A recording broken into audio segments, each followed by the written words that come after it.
Hello students, आज मैं आपको इंक्रीमेंटल मॉडल पढ़ाऊंगा प्रोजेक्ट लाइफ साइकिल में। प्रोजेक्ट ये भी एक तरीके का सॉफ्टवेयर डेवलपमेंट में ही काम आने वाला है। और इसमें क्या होता है, आपके जो आइटरेटिव मेथड में हम क्या प्रोजेक्ट डिलीवर करते हैं और फीडबैक के आधार पर उसको फिर डेवलप करते हैं।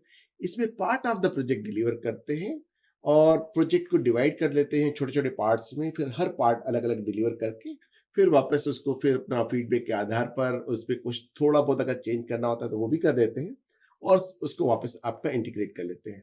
तो अगर ऑब्जेक्टिव की बात करें तो हमारे इसका ऑब्जेक्टिव यही है कि प्रोजेक्ट को छोटे छोटे मैनेजेबल एंड फंक्शनल पार्ट्स में डिवाइड करना, राइट। जैसे अपन फॉर एग्जांपल, अगर हम किसी रेस्टोरेंट में जाएं और रेस्टोरेंट में हम 5 डिश का ऑर्डर करें और पांचों डिश एक साथ आ जाएं आपके पास, तो आप एक साथ उसको ना खा नहीं पाओगे, राइट। अगर वो डिश आपके पास एक के बाद एक आए तो आप भी एंजॉय कर सकते हो और अपना रेस्टोरेंट के ऊपर भी ज्यादा एकदम प्रेशर नहीं पड़ेगा। वन आफ्टर वन एक डिश बनाएगा, फिर आपको सर्व करेगा, फिर तब तक दूसरी डिश बन जाएगी, फिर आप भले आपने ऑर्डर पांचों किया। इसी तरीके से सॉफ्टवेयर में भी होता है कि हम लोग ये देख लेते हैं कि सॉफ्टवेयर का कौन सा पार्ट फंक्शनल है और जिसको डिलीवर करने से सामने वाले का काम भी होता जाएगा और हमारे ऊपर ज्यादा बर्डन भी नहीं आएगा, राइट। तो ये पहला ऑब्जेक्टिव है इसका। इसकी जो कैरेक्टरिस्टिक्स है, इसमें जो होता है डेवलपमेंट होता है, फेज्ड होता है, मतलब फेसेस में डेवलपमेंट होता है। एक पार्ट हो गया, फिर दूसरा हो गया, फिर तीसरा।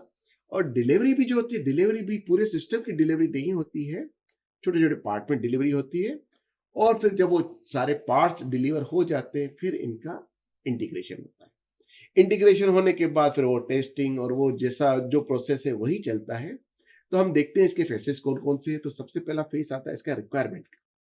सबसे पहले हम देखते हैं कि क्या रिक्वायर्ड है, सामने वाले क्लाइंट का क्या डिमांड है, स्टेक होल्डर का क्या डिमांड है, किस प्रकार का वो सॉफ्टवेयर चाहता है। तो उसकी रिक्वायरमेंट हमने समझी। रिक्वायरमेंट समझने के बाद हम प्लान करते हैं कि इस सॉफ्टवेयर का कि कौन कौन सा पार्ट हम कर सकते हैं, कौन कौन से फेस हम बना सकते हैं, कौन कौन से इंक्रीमेंट्स हम बना सकते हैं, वो सारा हम प्लानिंग कर लेते हैं। फिर इंक्रीमेंटल इम्प्लीमेंटेशन इसका एक अपना फेस आ जाता है। उसमें क्या हर इंक्रीमेंट को यानी हर पार्ट को हम डेवलप भी करते हैं और डिलीवर भी करते जाते हैं। हर पार्ट जो है एक कंप्लीट सॉफ्टवेयर प्रोजेक्ट का एक पोर्शन के रूप में हम उसको डिलीवर करते हैं। अब ये सारे पोर्शन जब डिलीवर हो जाते हैं तो फिर हम जाके उसको इंटीग्रेट करते हैं। अब इंटीग्रेट करने के बाद फिर पूरे सिस्टम की हम टेस्टिंग करते हैं।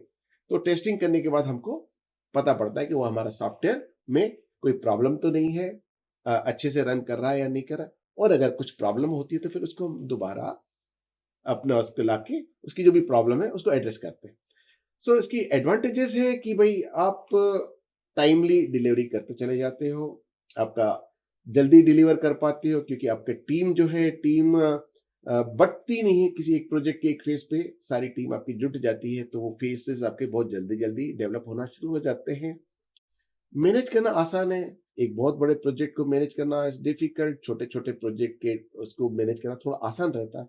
तो जब हम प्रोजेक्ट के इंक्रीमेंट्स बना लेते हैं या पार्ट बना लेते हैं तो उसको मैनेज करना हमारे लिए काफी इजी हो जाता है और फ्लेक्सिबिलिटी आ जाती है।